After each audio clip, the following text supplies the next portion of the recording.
Nə olur olsun təyinatı alan tələbə, həkim getməlidir təyinat yerinə. Əks təqdirdə diplom verilməməlidir. Mən vətən, oğlum, qızım, səni 7 il oxutdum. Ay oğlum, sən məni qoyub hara gedirsən? Sən mənim borcumu ödəməmiş hara gedirsən? Hörmətli deputat müəllim, başqalarının övladları haqqında danışırsınız. İcazə verin, sizin övladınızla bağlı da mən sual verim. Məsələn, sizin övladlarınız hansı ali məktəbi bitiriblər? Ümumiyyətlə Azərbaycanda mı bitiriblər ali məktəbi?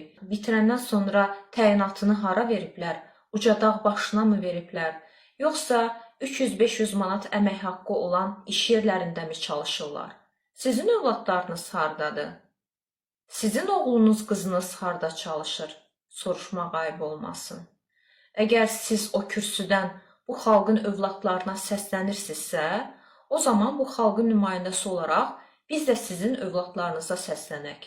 Bu deputat müəllimin övladları harda çalışırsınız? Nə qədər maaş alırsınız? Təyinatınız hara olub? Təyinatı üzrə işləyibsizmi? Bəs bu vətən, bu dövlət sizə bir ətək pul xərcləyib? Qaytarıbsızmı vətənin borcunu? Bəs öz övladlarınız bu vətənin haqqını ödəyiblərmi? Məsələn, 2-ci Qarabağ müharibəsində oğlunuz varsa bu müharibədə iştirak etdimi? Vətən haqqını ödəmək yalnız kasıblara düşür. Məsələn, sizə düşmür, deputat müəllim. Sizin övladınızın üzərində bu vətənin, bu dövlətin haqqı yoxdur. Bir deputat olaraq sizin də üzərinizdə vətəndaşların haqqı var. Bəs siz vətəndaşların haqqını ödəyirsizmi? Hansı haqlarını ödəyirsiniz? Çox maraqlıdır. Məsələn, bu qədər evləri su bastı. Bircə vətəndaşın gedib qapısını döydünüzmü? Bircə vətəndaşla maraqlandınızmı?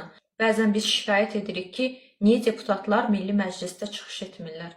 Vallahi belə çıxış etməkdənsə, elə danışmasaz məsləhətdir.